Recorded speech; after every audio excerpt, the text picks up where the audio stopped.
রাসূল করিম সাল্লাল্লাহু আলাইহি ওয়াসাল্লাম তিনি কি গায়েব জানতেন বা অদৃশ্যের খবর কি তিনি বলতে পারতেন কিংবা ভবিষ্যৎবাণী কি তিনি বলতে পারতেন?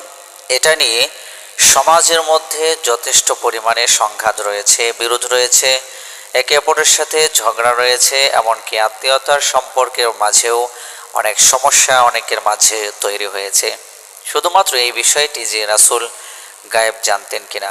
কেউ কেউ বলছেন যে রাসূলুল্লাহ সাল্লাল্লাহু আলাইহি ওয়াসাল্লাম গায়েবের খবর, অদৃশ্যের খবর তিনি জানতেন। আবার কেউ কেউ বলছেন যে তিনি অদৃশ্যের খবর জানতেন না।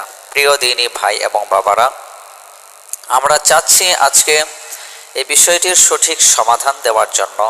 এই সংঘাত, সমাজের এই সংঘাত, সমাজের এই বিশৃঙ্খলা, সমাজের এই একটা বিষয় যা নিয়ে সমাজের মধ্যে একে অপরের সাথে ঝগড়া বিবাদ তৈরি হয়, আমরা চাচ্ছি এটার একটা সমাধান করে দেওয়া।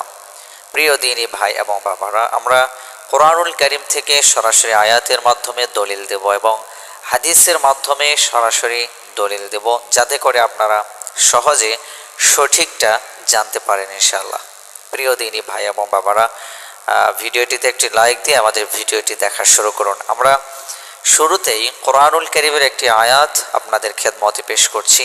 আয়াতটি হচ্ছে সূরাতুন নামল 65 নম্বর আয়াত। এখানে আল্লাহ বলেছেন, কুল লা ইয়ালামু মা ফিস সামাওয়াতি ওয়াল আরদিল গায়বা ইল্লাল্লাহ।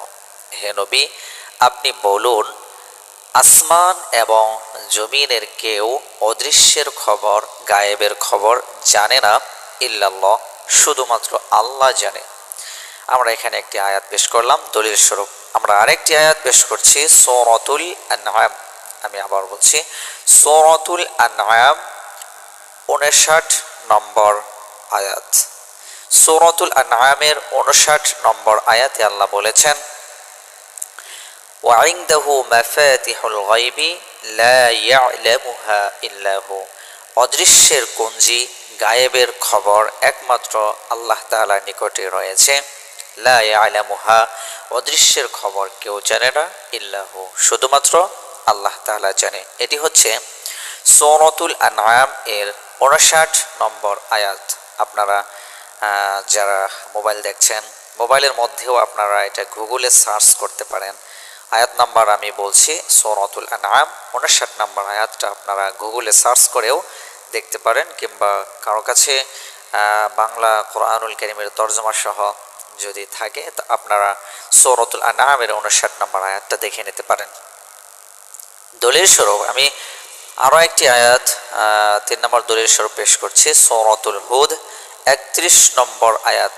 আল্লাহ এখানে বলেছেন, যা রাসূল করিম সাল্লাল্লাহু আলাইহি ওয়াসাল্লামের কথা, ওয়ালা আকুলু লাকুম ইনদি খাযাইনুল্লাহ ওয়ালা আ'লামুল গায়বা ওয়ালা আকুলু ইন্নী মালাক।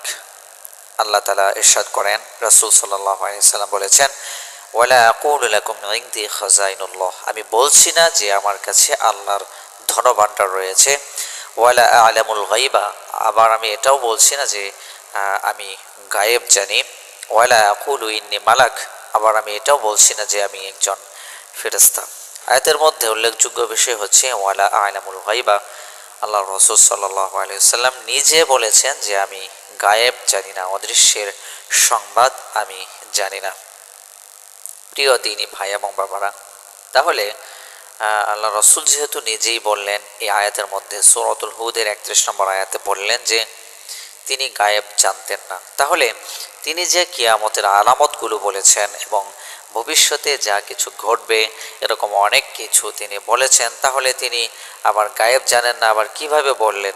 এই প্রশ্নের জবাব হলো যে আল্লাহ তাআলা মুহাম্মদ সাল্লাল্লাহু আলাইহি ওয়াসাল্লামকে যতটুকু জানিয়েছেন ততটুকু রাসূল করিম সাল্লাল্লাহু আলাইহি ওয়াসাল্লাম তার উম্মতের মাঝে বর্ণনা করেছেন।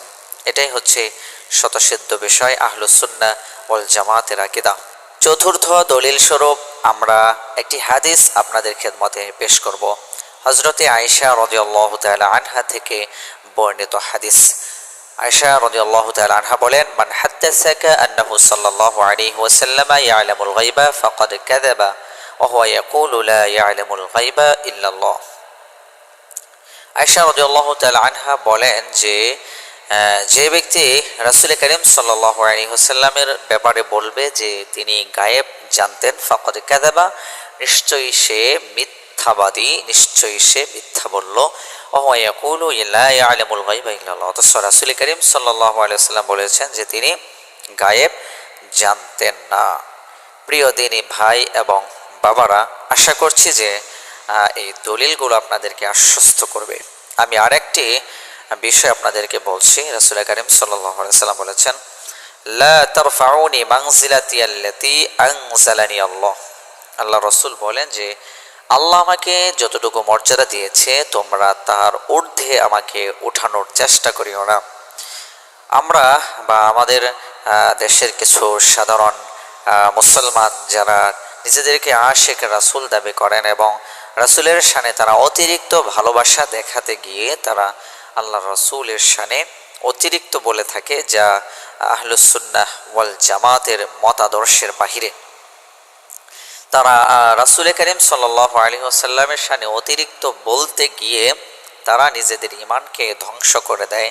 এমনকি আল্লাহ না করুন তাদের জন্য জাহান্নামও হতে পারে, কারণ তাদের ঈমান পর্যন্ত নষ্ট হয়ে যাবে। রাসূলের শানে শুধুমাত্র মিথ্যা, রাসূলের শানে যে আকীদা পোষণ করা উচিত নয় এমন আকীদা পোষণ করার কারণে তাদের ঈমান পর্যন্ত চলে যেতে পারে। আল্লাহ তাআলা আমাদেরকে হেফাজত করুন, সঠিকটা বোঝার তৌফিক দান করুন, বিশ্বের সকল মুসলিম উম্মাহকে সঠিক দ্বীনের উপর প্রতিষ্ঠিত হওয়ার তৌফিক দান করুন। আমিন।